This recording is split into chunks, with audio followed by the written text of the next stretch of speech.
Un saludo a todos. Hoy presentamos el derecho al revés de una manera bastante atrevida. A pesar de los problemas de conectividad que hay en Venezuela, pues logramos una manera que podemos mantener la calidad, buscamos mantener la calidad del contenido que les queremos ofrecer, que le estamos ofreciendo, para no solo conversar, ¿no? Sino incluso más adelante oír las opiniones de ustedes.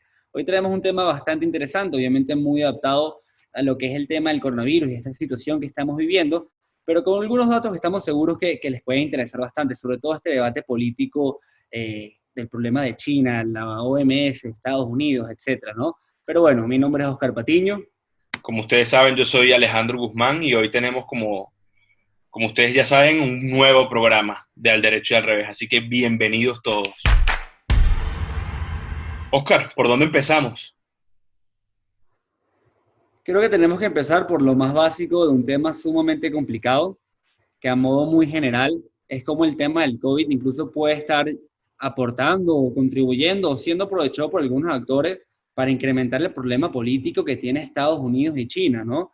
Yo creo que esta es una situación muy interesante que vale la pena, por lo menos a este inicio, conversar qué pasó previo al coronavirus en esta relación que tenía China y Estados Unidos, qué está pasando durante, incluso al final podríamos hablar en qué se podría aterrizar obviamente en opiniones nuestras, ¿no? Entonces creo que por ahí puede ser interesante dar una introducción sobre este problema del coronavirus, la responsabilidad que puede tener China como Estado, las implicaciones que China incluso ha acusado a Estados Unidos y cómo este problema podría afectar a todos los países en general sin excepción. Sí, yo creo que vale la pena entonces hacer como una especie de línea del tiempo en donde vayamos colocando un poco esos hitos que han marcado los últimos meses de las relaciones internacionales, de la dinámica global y de la afectación que, bueno, todos los países del mundo han tenido con el coronavirus. De todo este coronavirus veníamos por parte de una guerra comercial entre los Estados Unidos y China. Esa guerra comercial, pues de alguna u otra manera se venía aligerando hasta mediados de noviembre, donde ya sabemos que hubo los principales reportes de un nuevo virus llamado coronavirus. ¿Sabes qué? Me parece muy interesante, ya que vamos a tocar entonces una línea del tiempo, de analizar un poco lo que fue diciembre y enero, ¿no? Con respecto a anuncios oficiales. Ahí, de pronto, organizando un poco mis ideas, decidí traer como que unos comentarios oficiales que la OMS había plasmado alrededor entre el 11 y 12 de enero del 2020, que fue en ese momento que supuestamente la OMS recibió comunicación oficial de la oficina de la OMS en China anunciando lo que estaba pasando, ¿no? Donde se recibió información detallada, que incluso en ese momento, para el 12 de enero, la OMS comentaba de que tenían pruebas sumamente fuertes, contundentes con respecto a que el virus había iniciado en la ciudad de Wuhan, en China, y que, bueno, que tenían las pruebas.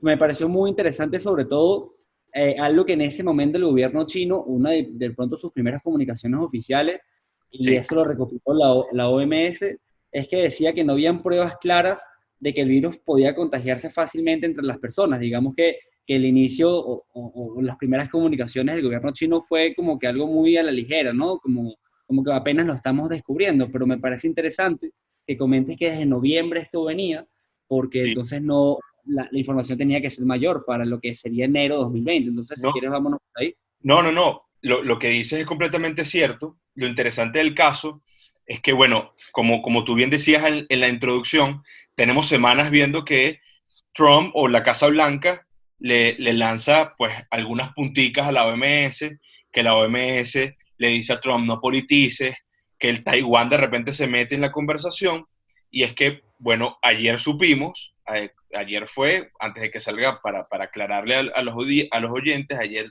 14 13 de de abril. abril, 14 de abril,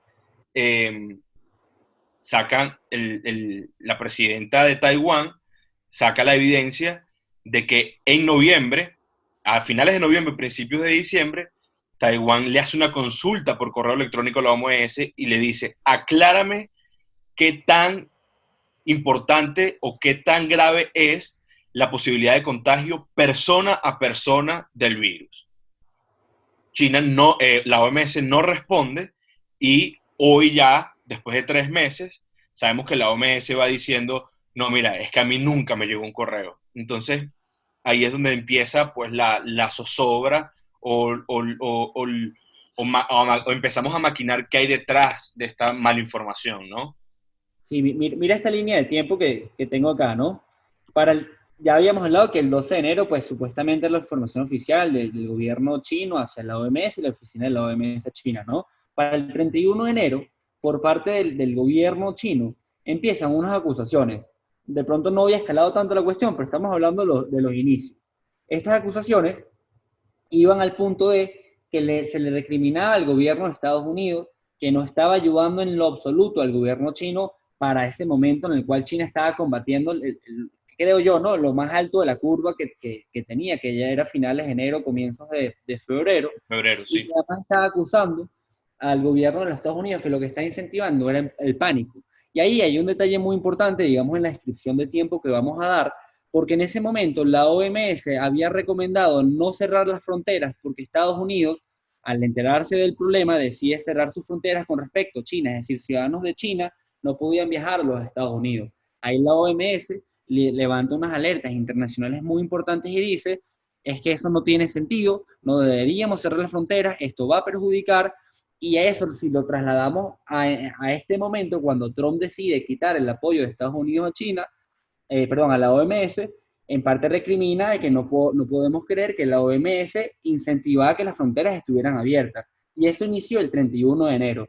Pasamos el 13 de marzo y hay un funcionario chino, se llama Zhao Lijian, que además es vocero de la Cancillería, nada más y nada menos, que lanza un video de un estadounidense parte de la administración de Trump, dice que el virus se ocasionó en Estados Unidos y que fueron Marines estadounidenses que lo llevaron a China. Eso fue Sí. el 13 de marzo. Las teorías Vamos al conspirativas. 18, ajá, vamos al 18 de marzo y es que se agudizan las tensiones porque obviamente por parte, por parte de lo que era el Departamento de Estado, la doctora Elizabeth Economy decía que sencillamente es vergonzoso que el gobierno chino no esté dispuesto a asumir la responsabilidad que había surgido todo esto de China, ¿no? Y de pronto para terminar esta línea de tiempo, en esos momentos había sido detenido un doctor llamado el famoso doctor Li, que según el gobierno chino lo detuvieron porque estaba esparciendo rumores y cosas que no eran, y sorpresivamente el doctor Li muere. Y China declara al doctor Li como un mártir de la medicina china. Sí, y en el medio también Estados Unidos detiene al profesor de química de Harvard, al director del departamento de química que estaba trabajando en secreto con China, etcétera. Han pasado muchas cosas, ¿no? Pero esta línea del tiempo y que yo creo que hay que meterle un poco de picante, un poco de pimienta, y te quiero dar dos datos curiosos, ¿no? Okay. El director de la OMS, el doctor Tedros, perdón, el Pedro, tipo, sí. el tipo, bueno, yo que el tipo, qué informalidad, el señor, No, no, no. mi pana, el doctor Tedros, eh, fue ministro de salud de Etiopía. Y resulta que en el 2013 fue acusado por medios locales que el tipo ocultó 3 epidemias de ébola en su país. Posteriormente, ya en el 2016, justo meses antes de ser electo para el cargo que está desempeñando actualmente, bueno, resulta que es apoyado por nada más y nada menos que, completa tú la frase, El gobierno chino. el gobierno chino. Entonces, teniendo en cuenta todo este panorama, lo que yo quiero preguntarte, lo que yo quiero dejar al aire, es un poco ¿China tiene responsabilidad? Si tuviera responsabilidad, ¿cómo hacemos, cómo la hacemos responsable? ¿Cuáles son las vías para que quizás Occidente, de alguna u otra manera, cobre lo que está haciendo pasar? Y con esto no estoy diciendo que nosotros juntos, todos unidos, vamos a ir contra China. No, no, no. Yo lo que estoy diciendo es que hay una aparente pues, mentira por parte de todo el sistema internacional, hay encubrimiento de casos, hay pues inconsistencias en los relatos y eso de alguna u otra manera nos tiene que levantar la alarma para que nosotros como ciudadanos del mundo digamos, hey, atención, aquí pasó algo. Yo te digo algo, yo creo, obviamente nosotros no vivimos la Guerra Fría y te preguntarás por qué Carrizo tocó el tema de la Guerra Fría, ¿no? Pero yo creo que desde la Guerra Fría siempre ha estado la matriz de cómo vemos las cosas desde Oriente y cómo vemos las cosas desde Occidente. Si Correcto. tú te metes probablemente en una cadena de Rusia, Rusia Today o lo que tú quieras, probablemente la misma noticia es muy distinta si lo dice BBC News o si lo dice Fox News o si lo dice Seguro, CNN. seguro que sí. En fin, doy esta introducción porque obviamente esto que estamos hablando, de pronto nosotros estamos muy occidentalizados, no lo sé, y valdría la pena debatir esto con alguien que esté en la otra parte del mundo. Lo que yo sí creo, desde la visión que estamos teniendo nosotros, de pronto sin tener el chivo agarrado por la chiva, es que sí hay una responsabilidad que el Estado chino tiene que pagar, pero hay que tener mucho cuidado de llevar la responsabilidad que tiene el Estado chino al chino como ciudadano. No sé si me explico, porque también he visto un grado de xenofobia que obviamente nos preocupa a todos con respecto a los chinos como individuos, seres humanos, etcétera. Y con respecto a esto, aquí entra entonces el debido cuidado o la debida prudencia. ¿A qué me refiero? Estados Unidos, por temas políticos, a mi opinión, decidió nombrar el virus chino como el virus chino, ¿no? Hubo recomendaciones de expertos que decían las enfermedades hay que evitar denominarlas desde algo en específico, sea una región, sea un Sí, país o una caracterización en especial. Dígase la enfermedad esta española o el ébola, el Zika, que el Zika y ébola son, ¿sabes?, lugares particulares, en fin. A lo que me refiero es que fue un tema político y se liga con lo del principio, porque justamente antes de la administración de Trump decidir nombrar el COVID-19 como virus chino, previamente China, unas semanas antes, los había acusado de que el coronavirus había empezado en Estados Unidos y ellos lo llevaron para China. Entonces, si te das cuenta, todas estas acciones y narrativas vienen también, a mi opinión, por una consecuencia política también. Yo no creo que la administración de Trump abierta y siniestra quería promover la xenofobia, ¿no?, hacia el chino en particular, pero sí viene por una causa política y por eso te digo, hay que tener cuidado de cómo tratar la responsabilidad del Estado chino, que es el tema que traes a la mesa, con consecuencias paralelas, que serían, por ejemplo, la xenofobia al chino como ciudadano del mundo, ¿no? Sí, yo con eso también soy muy cuidadoso. Ojo, yo sí creo que desde el punto de vista informal es una cosa muy diferente decir virus chino, porque se origina en China, a todos los chinos son un virus. No, son cosas completamente distintas. Claro. Con lo primero puedo estar de acuerdo de manera, pues, informal. Con lo segundo, obviamente no, porque es una cuestión discriminatoria, es una cuestión xenofóbica y xenofóbica. No importa. Ok. Errores no se usan. En cuyo caso, en cuyo caso, yo creo que hay que alejar el debate de la categorización del virus, ¿no? Yo sí creo que eh, la, la, el debate que está teniendo el mundo es un poco sobre, bueno, cómo se va a transformar la globalización a partir de esto, cómo se va a transformar las cadenas de suministro de negocios multinacionales a raíz de esto, cómo de alguna u otra manera el sistema de Naciones Unidas puede o no puede ser reformado y de alguna u otra manera cómo empresas pueden ir al Estado chino a pues exigir quizás eh, remedies de alguna u otra forma, ¿no? Entonces, Veo otros temas, a ver qué opinas con respecto a esto, ¿no? Por un lado, digamos, aterrizar un mensaje a quienes nos están viendo y les agradecemos por eso, sobre lo que sería responsabilidad de los estados y cómo los estados se deberían comportar, y por otro lado, responsabilidad de los ciudadanos y cómo se deberían comportar, no solo hoy, sino mañana. Con respecto al Estado, me puedo referir un poco en el marco de la globalización, cómo entre los mismos sistemas universales, dígase el de Naciones Unidas en particular, hasta multilaterales, como lo quieras ver, cómo se le exige a los estados más transparencia, ¿no? Cómo se les exige a los estados una mayor colaboración, cómo se le exige a los estados en verdad trabajar dejando a un lado los intereses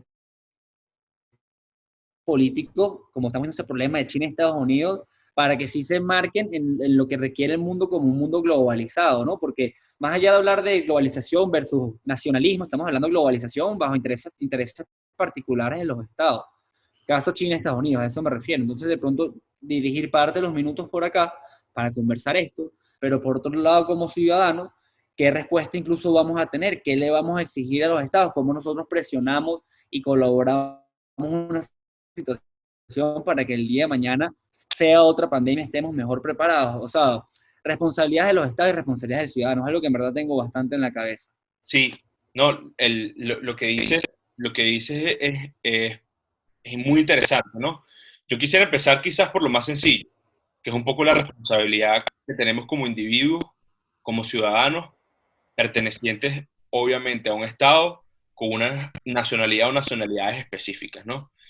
Y yo creo que obviamente sería muy incongruente de nuestra parte ya decirle a nuestro país, ve y exígele a China tal y tal cosa, cuando en verdad lo primero que tenemos que exigir como ciudadanos pertenecientes a una nación es que, bueno, haya servicios públicos suficientes como para atender una crisis de esta forma, haya suficientes camas, no estemos preocupados por el tema de la gasolina en medio de una pandemia, no estemos preocupados porque nos falte la luz o nos falte el agua en medio de una pandemia, sino que primero nosotros asegurar nuestra casa, ¿no? Nuestra cuota. Y no es precisamente por egoísmo, es porque no tiene sentido que nosotros en Venezuela, por ejemplo, estemos, bueno, sufriendo como sufrimos una crisis humanitaria compleja para, y obviar eso para pedirle a Venezuela, ve y critica a la China o a Estados Unidos X o Y cosa, ¿no? ¿Sabes Entonces, qué me frustra en eso en particular?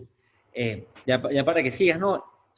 ¿Cómo es posible que mientras el mundo esté pensando en problemas tan globales, nosotros tengamos este peo de la gasolina, este peo de la luz, este peo del agua, o sea, este peo de todo? Es decir, esta vaina nos tiene que hacer pensar que Venezuela no lo es todo. Es decir, hay vainas mucho más grandes que nosotros como nación, y ahí entra el tema de incluso medidas de cómo la regionalización puede dar un incremento económico de desarrollo para todos los países, o incluso un tema más allá de regionalización, de globalización. Entonces, como decir, hay que parar este peo y seguir adelante. Pero perdón, quería desahogarme en este tema. no, no, ya veo que te dejas llevar por la frustración, como todos en algún momento, ¿no?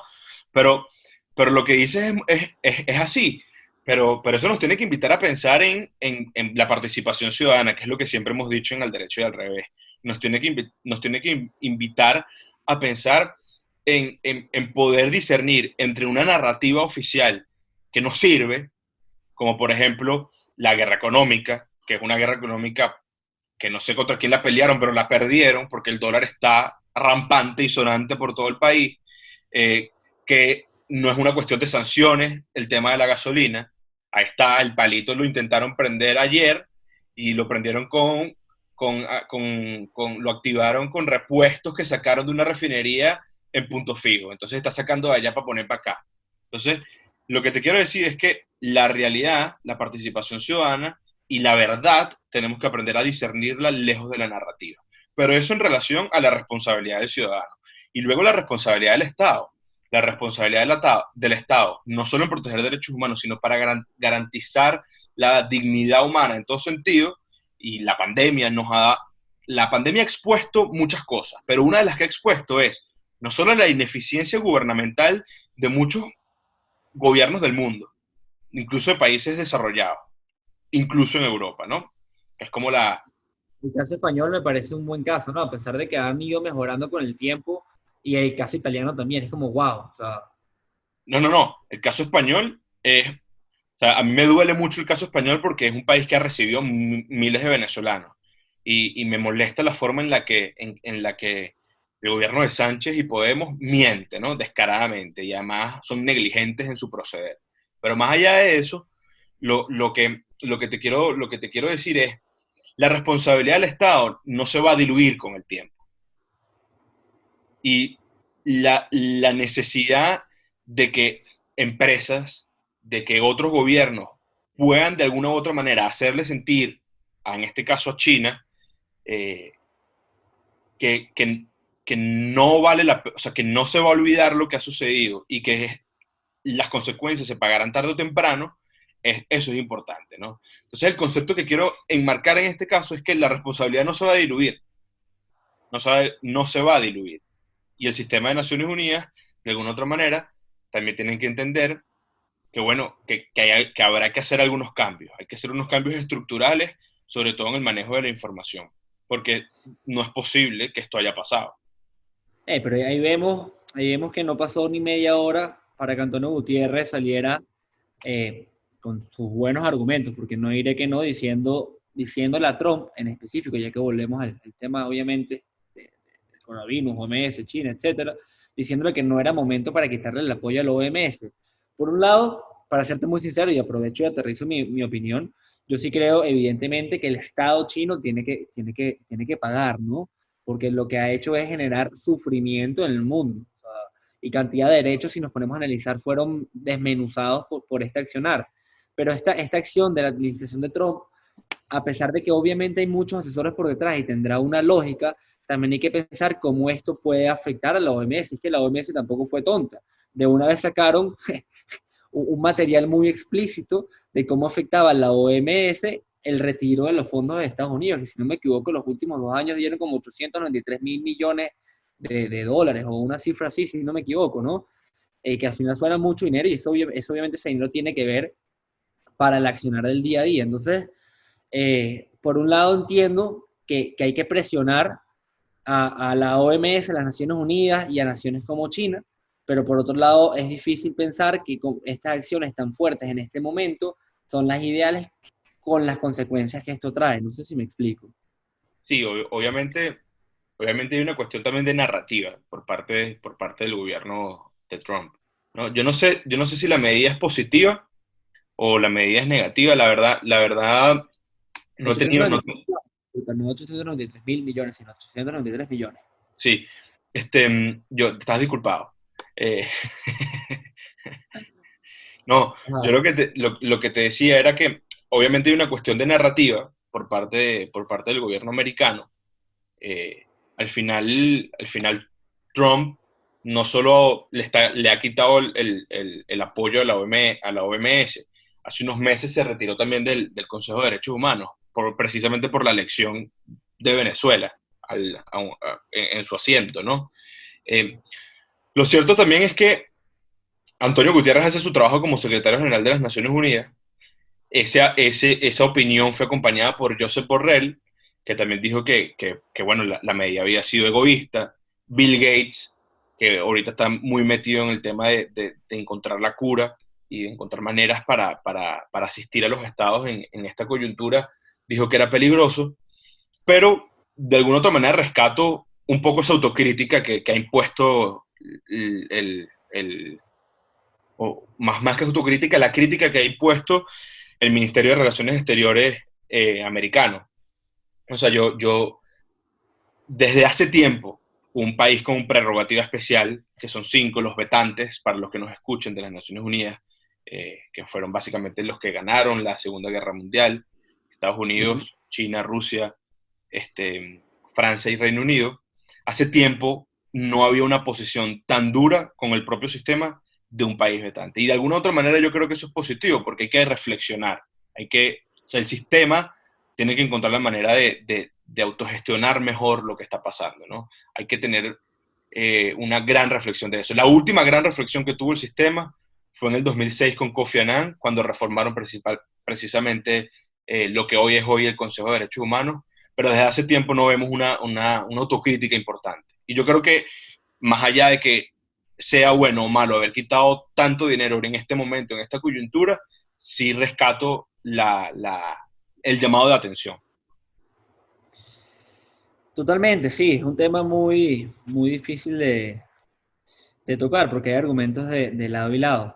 Lo que sí es que en el marco del cambio que nos va a generar a todos como sociedad, tiene que haber una mayor exigencia. O sea, este peo, ¿no? Que estamos viviendo nosotros como venezolanos, pero también entender que como mundo también estamos viendo un peo en general, ¿no? De falta de transparencia, de falta de entendimiento, de falta incluso de empatía entre las naciones por un tema de los mismos intereses y de pronto entender, aquí dejándolo como un mensaje para ti, para quienes nos oyen, de pronto entender que más allá de pensar el interés de tu nación, vamos a pensar los intereses por lo menos de la región y después vamos un Sí. poquito más grande y del continente nos vamos hacia el mundo, pero sí, yo sí creo que hay un gran componente de falta de transparencia y mezquindad a la vez. Por parte, hablando de lo que decíamos al principio, el problema político de China y Estados Unidos, por parte de China y por parte de Estados Unidos. Estoy poniendo un Eh, aplauso. sí, sí, lo vi, lo vi. Entonces, nada, yo creo que por ahí tienen que ir los tiros. Por un lado, como venezolanos, decir ya basta de este peo y vainas más importantes. pero como ciudadanos del mundo entender que tenemos unos retos enormes que si no dejamos los problemas que ya debimos haber solucionado, creo que no vamos a alcanzar nunca lo de arriba, que es exigir. Quiero transparencia, China, mira, quiero medidas coherentes de Estados Unidos, quiero razonamiento, o sea, unísono, Unión Europea, en fin. Sí, nos quedan 4 minutos y en estos 4 minutos ya hemos adelantado algunas conclusiones, pero yo quisiera, como siempre, terminar como con 2 o 3 mensajes, ¿no?, que rescato. Yo te propongo algo, yo voy a decir 2 y luego tú dices las 2 para dejar ya las coordenadas finales, ¿no? La Perfecto. primera, la primera que rescato es que nosotros como ciudadanos del mundo, integrados en un contexto global, tenemos que escudriñar y buscar la verdad, ¿no? No, no, no nos quedemos con las narrativas oficiales, indaguemos. Esa es la primera. Y la segunda es, cuando seamos parte de un todo, siempre tenemos que encontrar la manera de mejorar y criticar constructivamente, con propuestas, pero siempre tener esa posibilidad de reflexionar como ciudadanos y exigir más, porque para eso somos contribuyentes, ¿no? Déjame ponerte de nuevo ahorita un aplauso, ¿no? ¿Okay? Mira, voy con la primera, que me quedo muchísimo con eso, que es la necesidad de ser de verdad un mundo globalizado. Hay un camino hacia la globalización que contiene desde hechos ambientales, que es una responsabilidad como ciudadanos, pero de los estados también, hasta hechos de transparencia, hasta hechos de medidas comunes, hasta hechos, ¿no? Creo que el tema de la globalización y pensar en macro nos permite tener una visión más amplia para buscar mejores soluciones. Creo que eso es algo que me llevo mucho de esta conversación y es algo que quiero seguir además digiriendo, ¿no? Y lo segundo, que creo, hablando ya de lo que nosotros podríamos hacer directamente en el día a día, es cómo nosotros mejoramos esta herramienta que tenemos más cercano a nosotros, que son las gestiones locales. Eh, Porque hablamos de empoderamiento ciudadano, lo que más podemos hacer, más allá de exigirle, por ejemplo, no lo hablamos, pero vemos que hay escritorios en Estados Unidos y escritorios en Europa como en España que están demandando al Estado chino y eso de pronto es algo que tiene sentido y que, bueno, aplaudimos ese esfuerzo, pero puede haber otros esfuerzos también por parte de la ciudadanía, que es como yo mejoro para que mi alcaldía, mi gobierno local pueda tomar mejores medidas. Algo que también estaba pensando, aprovecho en reflexión comentarlo también a modo general, porque no quiero dejar de decirlo. Imagínate si nosotros tuviésemos unos gobiernos locales mejores preparados, cómo hubiese sido la reacción en cada uno de nuestros municipios. Hablando rápidamente de Venezuela, yo sí creo que las medidas que fueron tomadas por los alcaldes, hablando de los alcaldes del distrito metropolitano, al principio fueron medidas como que no las más adecuadas a los estándares internacionales del momento. Entonces, en fin, entre más capacitados estemos en nuestros gobiernos locales, entre más entendamos que como ciudadanos sí podemos tomar medidas, como el caso que acabo de decir de las demandas de los escritorios estadounidenses y españoles hacia el Estado chino, y entender también que tenemos posibilidad de pensar global y de posibilidades un poco más amplias que nos den más herramientas, creo que es lo que me llevo como reflexión para dejar acá en el derecho y el revés. Bueno, pues muy bien, invitarlos a todos a que se suscriban al canal, a que nos sigan en nuestras redes sociales, las mías Alejandro Guzmán W en Instagram, Ale Guzmán W en Twitter, las tuyas tú las dirás. Sí, bueno, Alejandro debería poner un mismo usuario en las dos, porque es muy Se complicado, ¿no? puede, Lo mío lo he es intentado, Instagram, ya hemos dicho. y Twitter, Oscar Patino H, y obviamente síganos en nuestro canal de YouTube y en redes sociales El Derecho al Revés, que es @de revés. De revés B, Perdón. es así, es así. Un placer como siempre, Oscar. Muchas gracias, Alex, y nos seguimos viendo. Vamos a ver cuántos capítulos de cuarentena saldrán. Es así. Un abrazo.